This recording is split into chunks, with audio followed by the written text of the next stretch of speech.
Dobrý deň. V predchádzajúcich dvoch dieloch vám môj kolega Pavel predstavil tento frezovací stôl, aké má výhody, čo všetko dokáže a čo sa na ňom dá robiť. Že to je mnohokrát oveľa lepšie, než pracovať len so samotným horným frezovačom.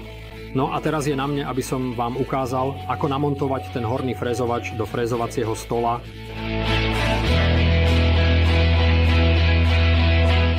Na tento účel som si vybral jednu z najlepších a pritom ešte dostupných frezovačov, ktoré sú navyše ako stvorené na zabudovanie do frezovacieho stola.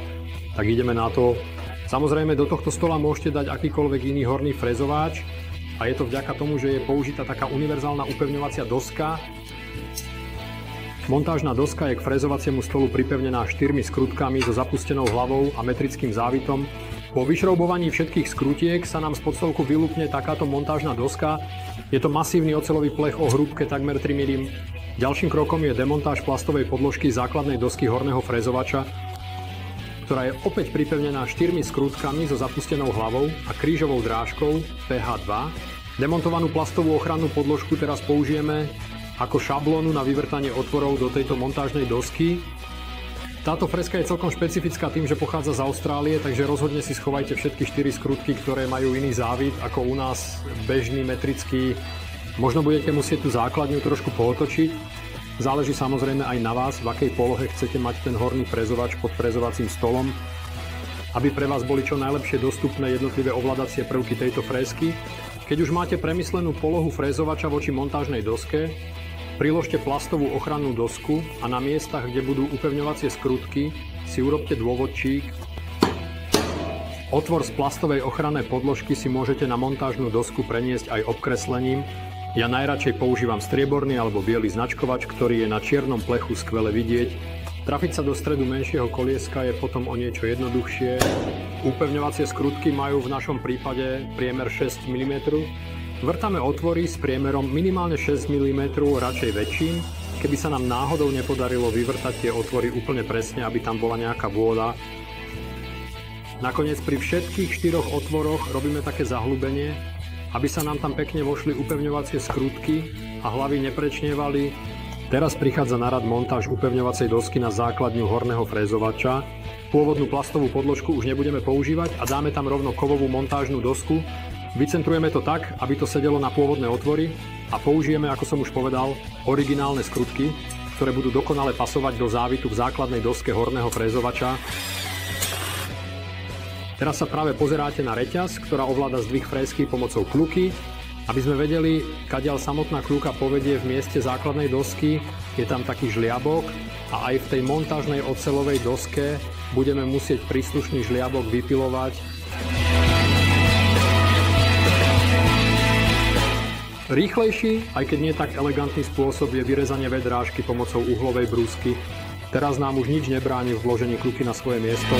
Pri otáčaní kľukov sa pohybuje zdvihací mechanizmus horného frezovača. Montážnu dosku máme pripevnenú na hornom frezovači, takže môžeme frezovač pripevniť k stolíku. To, že je teraz hore nohami, nie je kvôli samotnej montáži, pretože by sa nám naopak nepodarilo z druhej strany dotiahnuť skrutky, ale preto, aby sme si vyskúšali, v akej polohe frezovač do stolíka namontujeme. To je dôležité práve kvôli ovládacej kľuke, aby nám náhodou nevyšla do miest, kde máme pravítka alebo dorazy, pretože za každým, keď by sme potom chceli použiť kľuku, zmeniť výšku frezovania, tak by sme tie dorazy museli demontovať a to rozhodne nechceme. Zmeráme si priemer kľuky, tam má presne 11 mm. Takže budeme potrebovať vrták niečo väčší. Ja by som mal náhodou 11,2, takže ten bude úplne tip-top, ale určite to môžete vyvrtať aj 12. Nemusíme ani predvrtať, pretože vrtáme do hliníka, ktorý je mäkký, takže to pôjde krásne.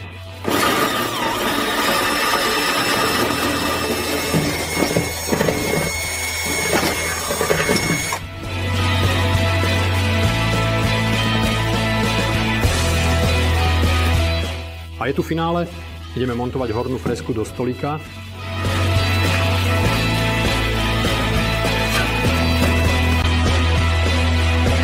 A zvyšok už môžete dotiahnuť pekne a pohodlne pomocou elektrického akumulátorového sprúdkovača, ktorý je ideálny na rýchle a efektívne dokončenie vašich projektov bez námahy A ak sme správne merali a presne vrtali, tak by tam kľúčka mala krásne pasovať.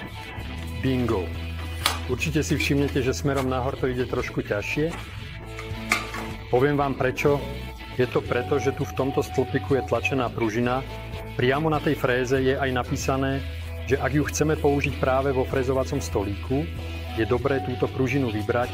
Dávajte si na to ale pozor, pretože je naozaj pekne predpružená a vyskočí ako čertík z krabičky. Takže túto pružinu pri použití frézky vo frézovacom stolíku si radšej vyberte a bude sa vám s ňou oveľa lepšie manipulovať smerom nahor. Každé otočenie kľúčky o 360 stupňov znamená zdvih o 1 mm. Stupnica na tomto koliesku je delená po 10 dielov, z čoho si môžete odvodiť, že frézu môžete zdvíhať alebo spúšťať s presnosťou 0,1 mm. Frézovací stolík má vlastnú spínateľnú zásuvku, takže kábel z horného frézovača stačí zapojiť do jednej z nich. Potom už je možné frézku zapnúť hlavným bezpečnostným spínačom.